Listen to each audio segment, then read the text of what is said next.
क्या एट्रोसिटी को हम नहीं ताके रहे? हाँ, नहीं किसी सारे की हिम्मत है क्या तो हमारे आके ना हमारे गाड़ी ताकि जब तेज गया। ये भाई बेटा से चौड़ा तोड़ दिया गया था सिर्फ इसलिए कि इसने बाइक पे बाबा साहब की तस्वीर लगा ली थी गाँव अटेना। और आज भी जब इसका 307 का मुकदमा बन गया लेकिन पुलिस ने इसकी गिरफ्तारी नहीं की। मैं नहीं बोलना चाह रहा था कि मुझे कुछ नहीं बोलना, मैं नहीं बोलूंगा, साथी बोलेंगे, लेकिन यहां देखने में कुछ हो रहा है यह मुझे उम्मीद नहीं थी। मैंने कहा अगर साहूपुरा के किसी वाल्मीकि बच्चे के ऊपर अगर किसी ने कोई दोबारा से कोई घटना करी तो आपकी बात सीधा थाने के अंदर आग लगाएंगे साथियों।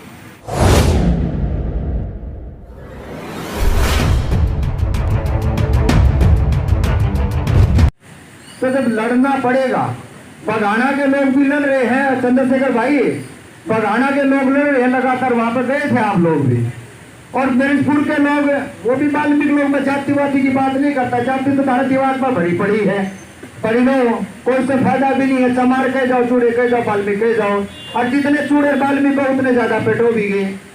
जब तक हम उधर 85 के लोग नहीं कहते अपने आप को, जब तक भाई साहब वो तो चाहते हैं कि ये वाल्मीकि बने, अयो खाकी बने, यो नाई बने, धोबी बने, और जिस आदमी वो छोटा मोटा जो अहंकार सा हो रहा है वो तो छोड़ छाड़ दो, कुछ नहीं रखा इन चीजों में।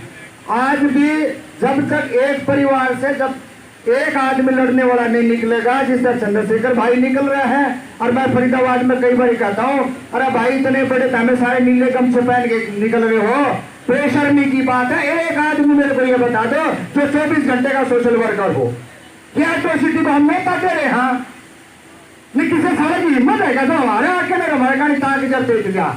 वो भगाना गाँव में हमें कर आके दिखाओ, करके दिखाओ, जो मुकर के सारी चीज उस गांव के अंदर भी दबंग थे, जाट जाति के लोग थे, वो कहा सब कुछ हमारा है। आज कहाँ गए वो हमारा कहने वाले, वो कहे भाई साहब अपनी बेटा दबंग तो वो लोग हैं। आज उल्टा होगा उस गांव के अंदर के दबंग लोग जो है वो अति पिछड़ी जाति के और दलित जाति के लोग हैं। तो आपने ये साबित करना पड़ेगा जितेंद्र को क्यों मारा गया। जितेंद्र एक बार दिल्ली गया जंतर मंतर पर, जिसको पीटा गया, इन्हें बता गया ऐसे ऐसे बात है। हमारे लोग आज भी मैं इस पीड़ित परिवार से बड़े हौसले से हमारे भाई साहब कह रहे हैं कि हम लड़ाएंगे। अबे हमने बेरा है, समाज ताकतवर है, लड़ना भी चाहिए, हम लड़ने वालों के साथ भी हैं, लेकिन सवाल यह है कि 2-3 साल के बाद में परिवार ढीला हो जाता है। लगातार इस लड़ाई में आप डटे रहोगे नहीं, बघाना और मिर्जपुर को से प्रेरणा देनी पड़ेगी। ये भीड़ भाड़ तो आती रहेगी, साथ देती रहेगी। जब इस देश के अंदर हरियाणा के अंदर मिर्जपुर कांड होता है, मिर्जपुर की लाठियां मैंने खाई, फरीदाबाद से मुकदमा 12 साल मैंने झेला। मैं तो समाज जाति का नहीं हूँ, मैं अति पिछड़ी जाति खाती जाति का आदमी हूँ, और 12 साल मैंने मुकदमा झेला, और मैंने तो कभी नहीं कहा मैं फलाना हूँ। तो भैया क्या करना पड़ेगा। और ये भी मैं सोच रहे दूसरे आओगे तो तब लोग चंद्रशेखर भाई अकेला लग रहा है, तो सारे आ रहे ना इकट्ठे हो गए भाई बाकी ने, काफी 3 किलोमीटर का निकलना होगा पीछे से, तो हमें दूसरे का नहीं क्यों कर रहे हो? आप लड़ो ना, आप लड़ना पड़ेगा, पीठ परिवार से भी लड़ेगा जब आप वो करोगे कि आप कहीं भी जाओगे तो आपके साथ अपमान होगा। लेकिन उसकी लड़ाई लड़ने के लिए मैंने अपने भाइयों से कहा था कि यदि आप 12 बजे रात के ही बुलाओगे तो एडवोकेट तुम्हारे साथ खड़ा और बीमारी तुम्हारे साथ खड़ी है। फरीदाबाद के अंदर जितनी भी घटना गई है सबसे पहले मैं पहुंचा हूँ, मेरे भाई पहुंचे, जितने कार्यकर्ता है ना ये सबसे पहले पहुंचे हैं। और आज यहाँ 3 पीड़ित परिवार यहाँ भी बैठे जिनके साथ ये भाई बेटा से चौड़ा तोड़ दिया गया था सिर्फ इसलिए कि इसने बाइक पे बाबा साहब की तस्वीर लगा ली थी गाँव अटेना। और आज भी जब इसका 307 का मुकदमा बन गया लेकिन पुलिस ने इसकी गिरफ्तारी नहीं की। और आज भी इसको रात के 12 बजे फोन आता है, क्यों आता है? क्योंकि बीमार आदमी का चीफ चंद्रशेखर यहाँ आ रहा है कि हम उसको घर पर पकड़ने जा रहे हैं। तो मेरे साथियों, अगर आप एक रहोगे और आप में एक रहोगे तो ये समाज बचेगा, नहीं तो नहीं बचेगा। यहाँ हम राजनीति करने नहीं आए, हम सिर्फ न्याय दिलाने के लिए आए हैं। यदि इस मामले में बाकी गिरफ्तारियां नहीं होती है तो हम रोड पर ही बैठेंगे, सड़क पर ही बैठेंगे, और हमें जेल जाना पड़े तो हम जेल जाएंगे।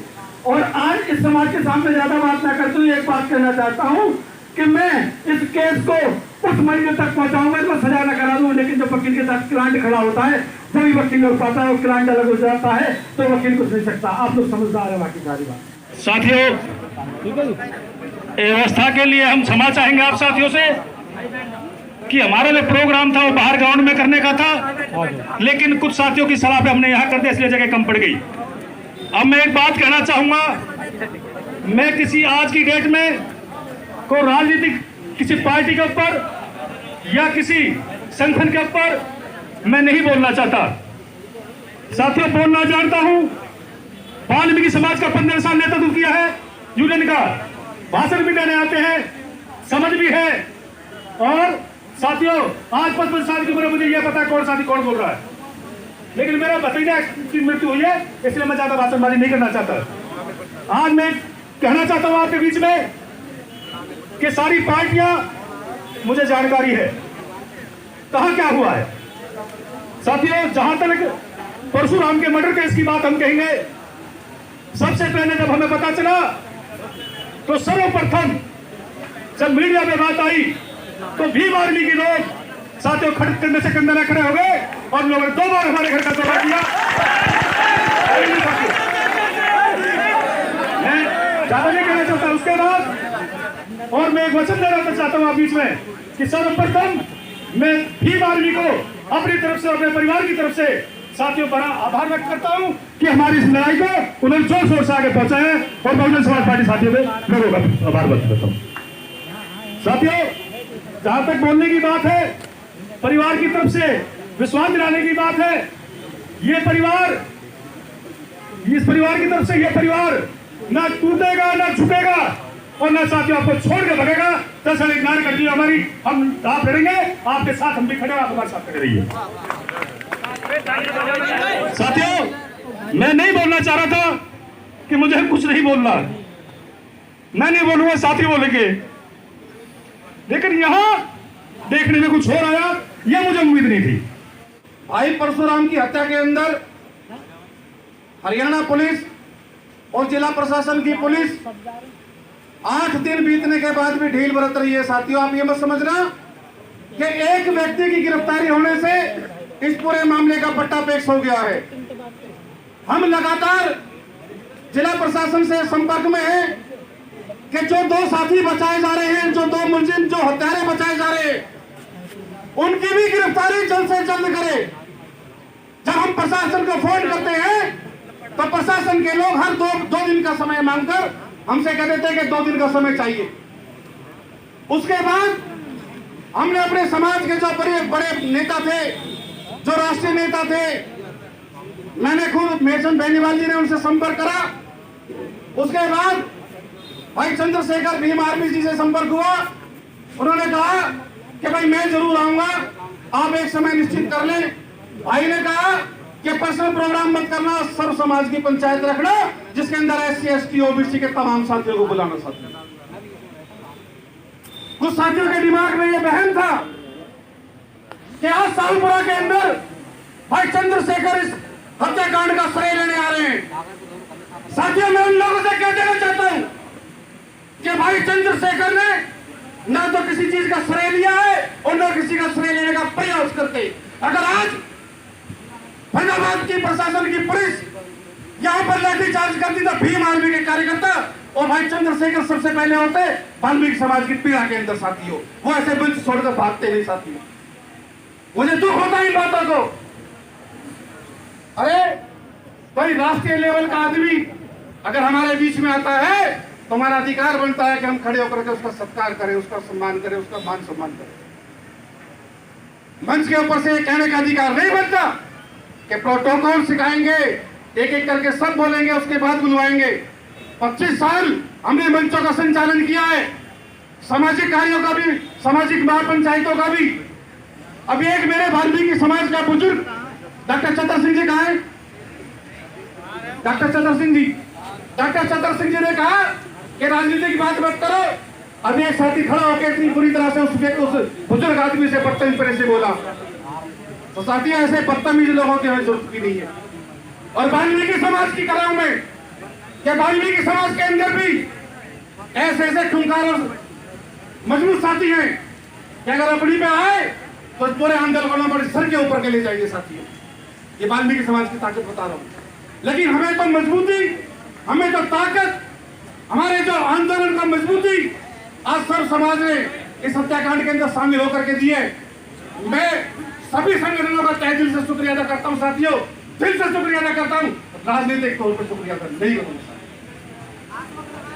साथियों, बड़े भाई चंद्रशेखर जी और जो उनकी टीम है, मैं उनको एक बार विस्तार से बता देना चाहता हूं कि कल रात 11:30 बजे की घटना है। आज की पंचायत का पूरे प्रशासन को, पूरी सरकार को पता था कि भाई चंद्रशेखर यहाँ आ रहे हैं। रात को 11:30 बजे की घटना है।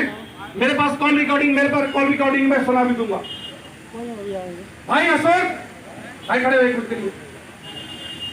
जो परशुराम मृतक का भाई है छोटा, रात को 11:30 बजे मेरे पास फोन आया। उसने कहा कि भाई साहब मेरे घर के दरवाजे बचाए हैं 4-5 लड़कों ने, कोई शरारती तत्व है।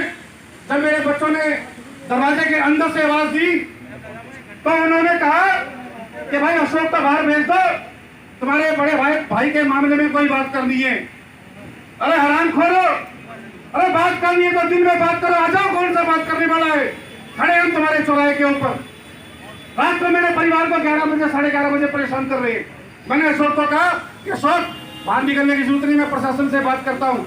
मैंने 11:30 बजे एसएचओ को फोन किया। मैंने एसएचओ को कहा कि अगर मेरे परिवार के साथ कोई हानि हरकत हो गई तो ये सोच लेना प्रशासन के लोग सामने ही बैठे होंगे, सीआईडी के लोग भी खड़े होंगे। मैंने कहा अब तक तो हम रिक्वेस्ट कर रहे थे, अब तक तो हम ज्ञापन देकर ये कह रहे थे कि मुकदमा करो, उसको दोषियों को गिरफ्तार करो। मैंने कहा अगर साहूपुरा के किसी वाल्मीकि बच्चे के ऊपर अगर किसी ने कोई दोबारा से कोई घटना करी तो आपकी बात सीधा थाने के अंदर आग लगाएंगे साथियों। ये रिकॉर्डिंग है मेरे पास थाने की। एसएचओ ने कहा कि भाई साहब चिंता मत करो, मैं अभी जिप्सी भेज रहा हूँ। 5 मिनट में जिप्सी आई। मैंने अशोक से बात करी। अशोक ने ये कहा कि भाई साहब पुलिस आ गई है, अब कोई घबराने की बात नहीं। अशोक ऐसी बात है भाई। तो साथियों आपके अंदर ताकत है, आपके अंदर जुनून है, आपके अंदर जज्बा है, आप उस जज्बे को कायम रखो।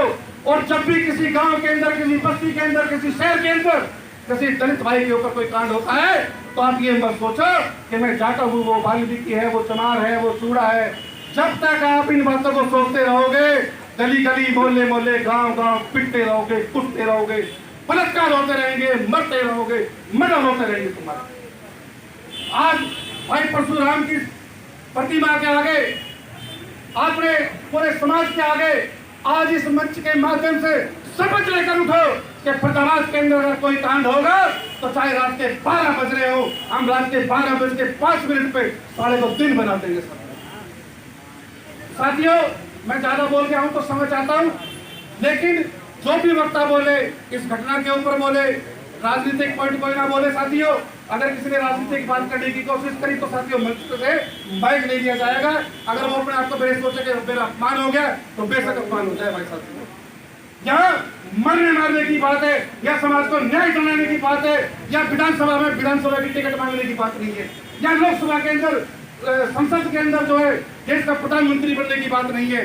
ये दुख की घड़ी है, इस दुख की घड़ी में शामिल हुए हैं। इस दुख की घड़ी का जो है इस परिवार को हमें सांत्वना देनी है, इस परिवार को हमें सहारा देना है और आगे के लिए भी हमें तैयार होना। साथियों जय भीम, जय भारत।